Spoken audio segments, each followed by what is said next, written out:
Simona leser. Lars Johnsen bor i Karasjok med familien sin. Hans morslekt kommer fra Rygge i Viken, tidligere Østfold, hvor han også har vokst opp. Hans farslekt kommer fra Tana. Lars har tidligere jobbet som journalist, forkynner, ungdomsarbeider og rektor ved den samiske Folkehøgskolen i Karasjok. Nå er han også forfatter. Samisk litteratursenter har invitert Lars til en samtale om den nye boka, Ellinmåkta, livsmot. Lars, du har skrevet boka Ellinmåkta, livsmot. Den er både på samisk og på norsk, da norsk er ditt morsmål og samisk er ditt farsmål. Det er til sammen 52 andakter i boka, men hvorfor har du valgt å kalle boka for Ellinmåkta, livsmot? Ja, det handler jo om at livet ikke alltid er så enkelt, at det kan være vanskelig og sånt. Men med boka så har jeg lyst til å gi folk inspirasjon, livslyst og trøst hvis de kanskje trenger det. Så du tenker at hvis man har en dårlig dag, så kan det være greit å lese i boka di og kanskje finne noe der? Ja, noen av andaktene handler om det, så det tror jeg. Men så kommer det store spørsmålet, hva er en andakt? For det er så mange som har stilt meg spørsmål om. Ja, og på samisk så ligner jo bønn og andakt, det ligner veldig på hverandre. Bønn heter råkos, og andakt heter rokos. Og det er jo ganske likt. Men en bønn, for eksempel, så lærte jo Jesus oss Fader vår, og det er jo en bønn. Mens det som jeg har skrevet er en andakt, og det kan vel kanskje kalles for en kort preken. Og i den andaktene så har jeg en innledning, og så skriver jeg litt, og så får jeg en avslutning. Så det er på en måte et litt lengre stykke da. Jeg har jo lest boka di, og der har du jo tatt eksempler fra ting du har opplevd, ting du har lest, og ting du har sett, og tolket hen i Bibelen, tatt tekster ut fra Bibelen for å forklare hvordan det Guds ord virker i hverdagen. Ja. Ja, for meg så handler jo kristendommen om at det er et levende liv som hører hverdagen til. Det er ikke bare noe vi hører i kirken eller på møter, men det er en del av oss. Den preger oss til daglig, sånn er det i hvert fall for meg. Så det er ikke bare en gammel historiebok som du leser i, men det er et levende ord som virker i hverdagen den dag i dag? Ja, det jeg har forsøkt da, det er å prøve å finne eksempler som hører hverdagen til, og som kan være aktuelle for folk i dag. Så knytte det opp mot Bibelen og bibeltekster, og da tror jeg at leserne vil få en opplevelse av at ja, det er en sammenheng mellom Bibel og hverdag. Så tror du folk kan kjenne seg igjen i den boka? Ja, det tror jeg. Nå skriver jeg for eksempel om selvfølelse, om identitet, om følelser, om retten til å elske sitt opphav, om sola og vind, og egentlig mange eksempler som jeg tror at folk vil kjenne seg igjen i. Ja, for jeg leste det stykket om identitet, og jeg tenkte det var jo helt perfekt. Så mange kloke ord som du hadde skrevet om det. Ja, tusen takk. Hvordan det skal styrke deg. Ja. Og tro på deg selv. Ja, og det er jo veldig viktig. Men så hører det jo til sannheten at jeg har jo ikke skrevet det her i løpet av en dag. Mange andaktene har vært brukt lang tid på. Og for eksempel så andakten selvfølelse har jeg brukt 3 år og 5 måneder på. Så det har vært en sånn modningsprosess, hvor jeg etter hvert finner elementer som passer inn og som jeg bygger på. Så mange av de er utviklet over lang tid. Men hvem er denne boka for? Jeg tenker at den i utgangspunktet er for egentlig alle. Den kan passe både for ungdom og voksne og de som begynner å bli eldre. Fordi at det er egentlig, den handler om menneskelige ting, og vi er jo alle mennesker. Så derfor så tror jeg den handler om, og kan være en bok for alle egentlig. Men hvorfor mener du denne boka er viktig, siden du valgte å skrive denne? Ja, det har jo mest om at jeg har skrevet andakter som jeg synes er ålreit å skrive selv. Jeg har ikke tenkt så mye på mottakerne egentlig, men jeg har skrevet ting som jeg selv opplever som viktig. Og hvis det er noe som andre kan synes er viktig også, så er jo det bare fint. Det er jo 52 andakter i boka. Ja, det tallet er kommet fordi at vi har 52 uker i året. Og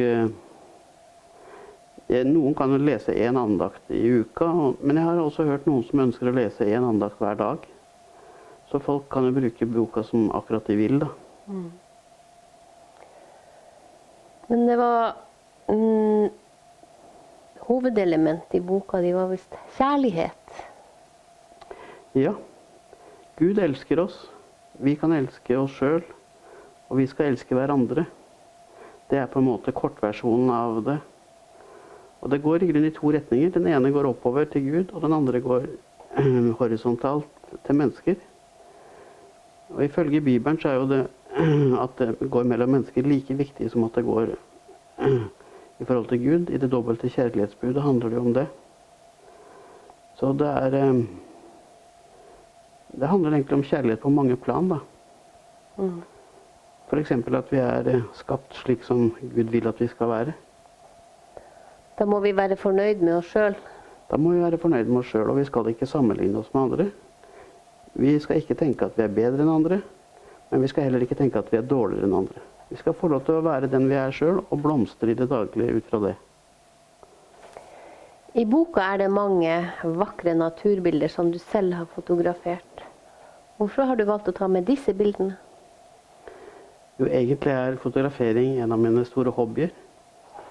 Og det med å ta bilder i naturen, det har vært på en måte en liten drøm. Fordi da jeg tidligere jobbet som journalist, så tok jeg bilder av saker og sånt. Og ikke så mye sånn av naturen. Men etter hvert så fikk jeg lyst til å prøve det mer og mer. Og jeg tenkte på et broderi som onkelen og tanta mi hadde hjemme, hvor det sto «Se nøye skal du øyne det store i det små». Og det er Wergeland som har skrevet det, har jeg funnet ut senere.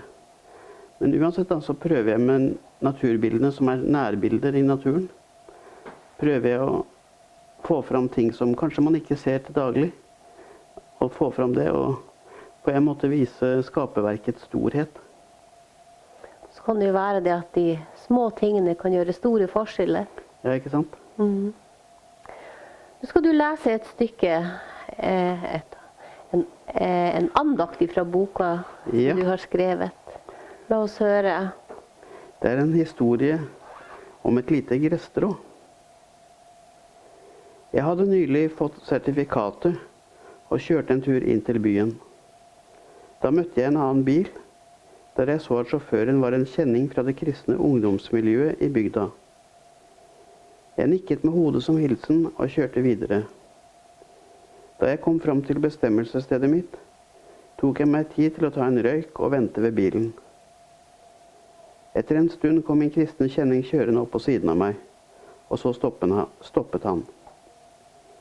Han gikk ut av bilen og begynte å prate med meg. Vi så utover fjorden, og han fortalte at han hadde fått det for seg at han skulle komme etter meg akkurat denne dagen. Jeg var ikke selv en del av hans kristne miljø, og heller ikke var jeg noen kristen på dette tidspunktet, selv om jeg vokste opp i en kristen familie. Den unge mannen fortalte at han hadde lyst til å snakke med meg om kristendom, om jeg var en kristen. Jeg ble beklemt, og hadde egentlig ikke noe ønske om å prate med ham. Likevel hadde vi en lang samtale. Jeg kunne jo ikke være uhøflig heller, tenkte jeg. Så satte han i gang med å forklare hvorfor kristendom var så viktig for han. Hvorfor det var viktig å tro på Jesus. Hva det betydde for ham i livet. Jeg svarte som sant var at jeg tvilte på alt som han sa. Jeg hadde ikke på noen måte blitt overbevist om at han hadde rett i sin forståelse av kristendommen, og hvor godt det var for ham. Da jeg ønsket å gjøre meg ferdig med samtalen, insisterte han på å fortelle meg en siste ting. Det fikk han lov til. Lars, se på det gresstrået her. Det virker ikke særlig imponerende, gjør det vel? Nei, det gjør det ikke, svarte jeg. Og så fortsatte han. Vi mennesker kan med våre kunnskaper lage alt mulig. Vi kan lande på månen. Vi kan konstruere nesten hva det skulle være. Vi kan helbrede en rekke sykdommer. Men det som ennå ikke noen har klart, og som jeg tror at vi ikke makter noensinne, det er å skape noe så unnselig som dette lille gresstrået. Vi har ennå ikke klart å skape levende liv. Det er det bare Gud som kan, sa han. Og så satte han seg i bilen og dro av gårde. Jeg ble stående igjen med min røyk og fundere over det som han hadde meddelt meg. I dag, drøyt 35 år senere, takker jeg ham i mine tanker for at han er en av dem som hjalp meg til å verdsette skaperen som min Gud. Og til ettertanke fra Jeremia 27,5. Det er jeg som har laget jorden og menneskene og dyrene som lever på jorden, med min store kraft og utstrakte arm. Amen. Ja. Hvorfor valgte du å ha med denne i boka di? Det var en viktig hendelse i livet som påvirket meg, og som jeg stadig ble minnet om. Fordi at jeg hadde ikke egentlig våget å tro på skaperen på den måten før jeg traff ham. Og det gikk noen år før jeg skjønte hvor viktig det var. Og så tenkte jeg det at når det er viktig for meg, så kan det hende at det kan være viktig for andre. Derfor tok jeg det med. Ja, for vi lever vel alle, både med tro og tvil innimellom. Ja, det gjør vi. Og når du først snakker om tro og tvil, så er det et stykke som heter Tro og tvil.